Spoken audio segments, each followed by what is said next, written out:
انت اول مرة تركب مركب مش كده؟ ايوه، اول مرة اركب مركب. غريبة، ما حصلكش دوار عكس الناس اللي بتركب السفينة لأول مرة. المهم، عرفت التفاصيل؟ شفت الملف، كان محطوط جوه.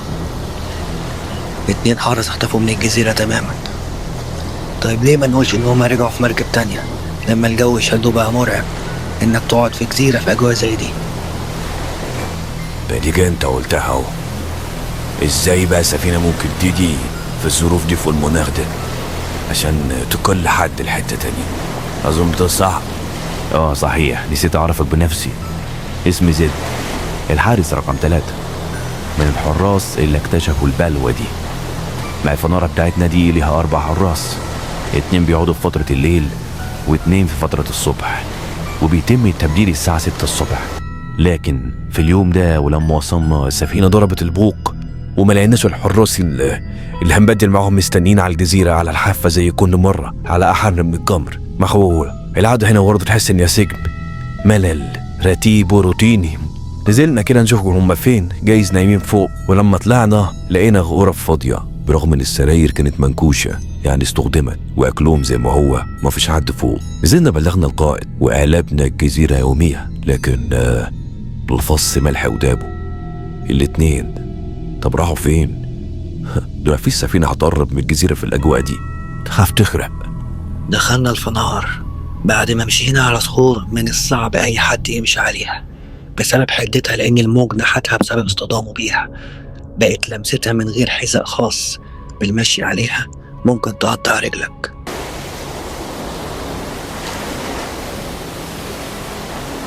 قدم لك السيد جيران، وده المحقق توم هانك، محقق العاصمة. هانك محقق عاصمة؟ أهلا بيك يا فندم، وأرجو إن أنت تتوفق في اللي عايز توصل له. قول يا جيرالد، لما وصلت هنا وبدأت تتكلم مع الحراس المختفين، حد فيهم كان بيقولك حاجة تخص المكان؟ يعني شيء غريب بيحصل بالليل، في حاجة غير منطقية بتحصل مثلا؟ الحقيقة لا، لأن ما كانش في وقت. احنا كنا بنوصل الساعة 6 وأحيانا 6:30 بسبب المناخ، وبعديها كانوا هما بيبقوا واقفين تحت بفارغ الصبر. بس كنا بنسلم عليكم، يعني أقصد كنا بنسلم عليهم ونمشي وهم بيمشوا على طول. بس في يومين كده احنا كنا قعدنا احنا ال4 فيهم، كانت لنا أوامر إن احنا نقعد عشان كان في صيانة في المنارة. وأما قعدنا والحارس رقم 1 قال لي حاجة غريبة أوي، قال لي إنه بيلاحظ طيف كائن على الشط دايما تحت المنارة وكأنه إنسان، بس مش إنسان، ولما بيركز بيلاقيه يختفي. بس قلت له ممكن تكون دي هلاوس يا ابني من البحر، ما اقتنعش بكريم وقال لي لا، انه انسان حقيقي وساعات بيطلع يتكلم معاه. طيب يوم الاختفاء ايه اكتر حاجة لفتت نظرك لما طلعت الفنار؟ أنا أقول لك، ملابسه اللي كانت مكانها. الحارس رقم 1 نادر لما كان بيقلع الجاكيت بتاعه، وعمره ما قلعه، ما كانش بيطيق البرد، عشان كده شكيت انه قلع الجاكيت عشان يوصل رسالة ان في حاجة غلط حصلت. فعلا حارس ده بالذات عمره ما يرعى البلطو بتاعه، كانش بيطيق البرد، كان بيتعب على طول. سيد زد، احنا هنبات هنا النهاردة، احنا لازم نكتشف الحاجة دي بنفسنا، مش هنكتشفها إلا إذا نمنا هنا. كده لازم نبات هنا، أقصد لأن الجو بره قلب، مش هنعرف نرجع دلوقتي. دخلت غرفة المبيت، كان في مكتب جوه عليه دفتر ملاحظات اليومية. بدأت أقرأ فيه، وكان في تسجيل يومي للأحداث اللي بتحصل جوه الفنار، زي الأعطال، الطقس، السفن اللي عدت. كانت أشياء عادية تماما لحد ما لفت نظري حاجة. آخر يوم تم التسجيل فيه كان الساعة 3. إعصار جامد ورياح وأمطار غزيرة سببت عطل في إضاءة الفنار. من الغريب إن اليوم ده هو نفس يوم الاختفاء، واللي على حسب الملف اللي معايا إنه كان يوم عادي ومشمس، وما حصلش فيه لا إعصار ولا أمطار حتى. حاسس إن في حاجة غلط، مش كده؟ أيوة، إزاي كتب إن حالة الطقس كانت غير مستقرة، مع إن التقرير الرسمي بيقول إن حالة الطقس في الجزيرة دي كانت إلى حد ما جيدة؟ مش جايز حاول يزور حالة الطقس متعمد؟ ازاي وهو مختفي معاه؟ اقنعني انت بقى. ده اللي هو عايزنا نتخيله يا توم، لكن مش ده اللي حصل بالظبط. عامة احنا هنعرف كل حاجة، هنعرف، متقلقش.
ليه قتلته؟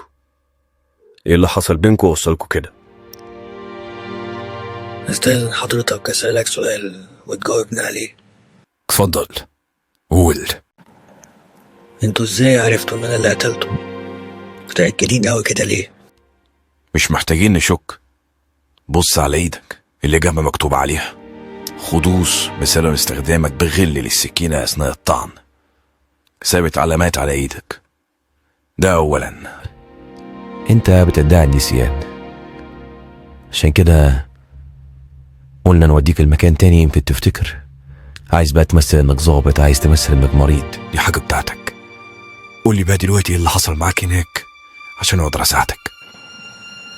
الفنانة دي ملعونة، واللي يدخل هناك مش هيخرج تاني، ولو خرج هيخرج زيي.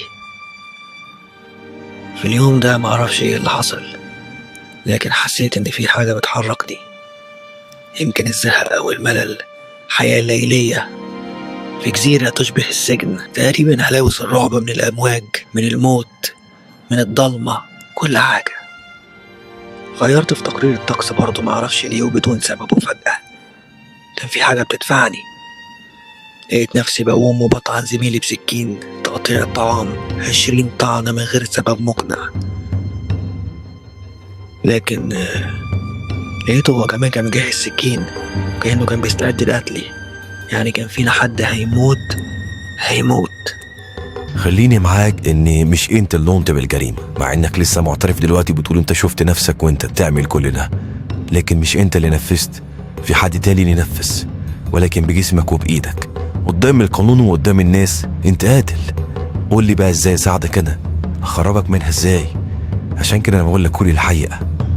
الجثة فين طيب؟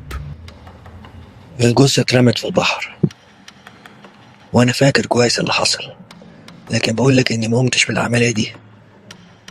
انا كنت بشوف اللي بيحصل بوعي، لكن مش بتحكم فيه.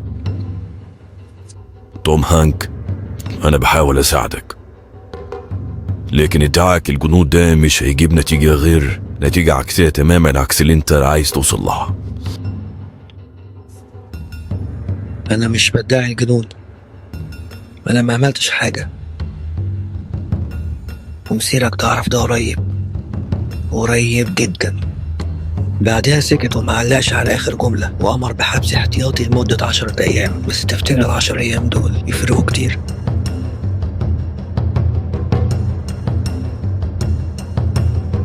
مسجون 18 هرب.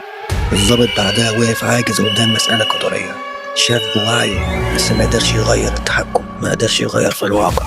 توم هرب من الزنزانة، مفتاحها الوحيد كان مع المحقق نفسه.